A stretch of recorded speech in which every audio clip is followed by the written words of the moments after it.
We're back with another Fox News alert. As Israel prepares for a ground assault against Hamas, the anti-Israel sentiment is growing in the Biden administration. Biden's former special envoy to Iran has lost his security clearance, and another warning from Senator Ted Cruz. He is there to do whatever they direct, including making the message from within the federal government that there's nothing wrong with Iran having a nuclear stockpile. You literally had 3 Iranian spies working in senior positions directly around the U.S. government. One of them, as far as we know, remains a chief of staff in the Department of Defense to this day with access to classified documents. Then there's the State Department staffer who resigned because of what he called a, quote, policy difference. He posted his resignation online, writing, quote, "We cannot be both against occupation and for it. We cannot be both for freedom and against it.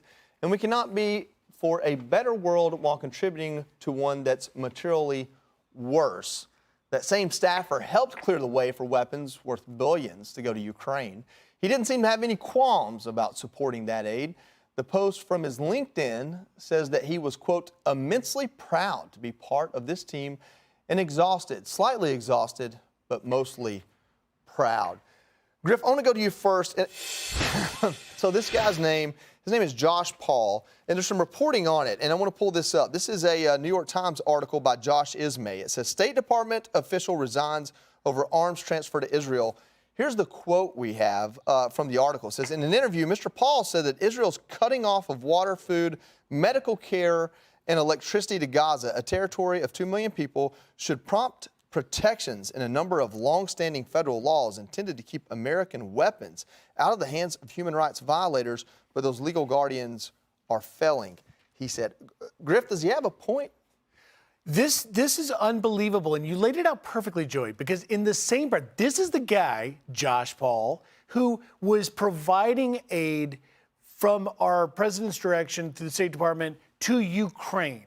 And now he says he has a moral problem with taking a, quote, side with Israel. And in this very same breath, this guy who said he was there for 11 years, saying that he can't take a side, took a side in Ukraine. But somehow he lacks the moral clarity to understand that we have not seen in any of our lives the level of human depravity that was carried out by Hamas, with beheading babies, raping teenagers to the point that their pelvic bones broke, taking Holocaust survivors back hostage. And this guy has a moral compromise with taking a side. First of all, for anyone to talk about this war and talk about taking sides, whoever takes the side of terrorists is a freaking terrorist themselves. All those people that are protesting here in Brooklyn, pro-Palestinian protests, they are protesting against Jews. That's what they are. It's anti-Semitism at its very worst. It's absolutely disgusting. And they're promoting terrorism. And the fact that it's even allowed, and I understand people have the right to protest and the right to free speech, but when you are promoting terrorism on the ground here in the United States, considering the fact that we just talked about yesterday how all of these potential terrorists are crossing our borders, they could be here in New York City because we're busing them here by the thousands. And what are our politicians doing? Absolutely nothing. And our Democratic politicians that we've been talking about, who are on the Democratic side, are fueling this. They are incensing this. They are driving these animals, they're monsters. I mean, you saw some of the images of these people at these pro-Palestinian protests holding up their cell phones and rejoicing over the pictures of dead women and children. And this is happening here in New York City. Yeah. Katie, to go back to that Ted Cruz video, we have people in the Biden administration who, one that still has Social Security clearance, another one, Rob Malley, who has it suspended on suspicion of essentially spying for Iran on our government. This is a Biden administration problem. He's under investigation by the FBI. The woman who works at the Department of Defense, she still has her security clearance, even though there's email traffic with her talking to the IRGC about sensitive information. So that says a lot about their policy towards Iran. But when it comes to the State Department, people should understand that most of the career officials there who work there are a problem, much like they are at the UN. And they actually make peace more difficult by prolonging wars, by taking the wrong side. In this case, complaining or taking the side of the Israelis. This is exactly what's happening when it comes to the demands from these people inside the State Department that more aid be pushed into Gaza. What do I mean by that? The aid is going to Hamas. They say that they're watching it to make sure it doesn't. Hamas controls, terrorists control everything in the Gaza Strip, the hospitals, the food banks.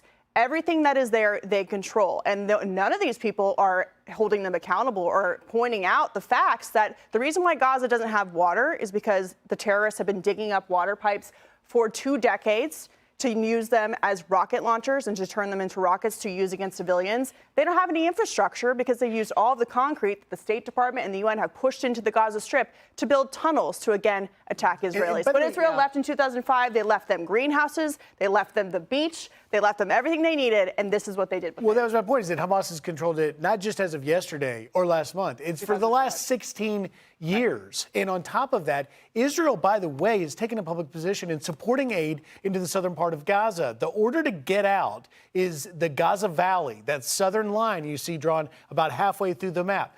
Go south if you don't want to be in this conflict. Listen, because we're coming. I think what we understand here is the Biden administration does have a problem, an ideological problem, but it's a problem that goes into our universities and into our culture. It is an ideological wormhole in our country that we have to understand that evil is evil and an ally protecting itself is not. Hi, everyone. I'm Brian Kilmeade. I want you to do me a favor. I want you to click to subscribe to the Fox News YouTube page. This is the only way that I know for sure that you're not going to miss any great commentary, any great news bites, any great interviews coming your way on Fox. You can get it all here on YouTube. So subscribe right now.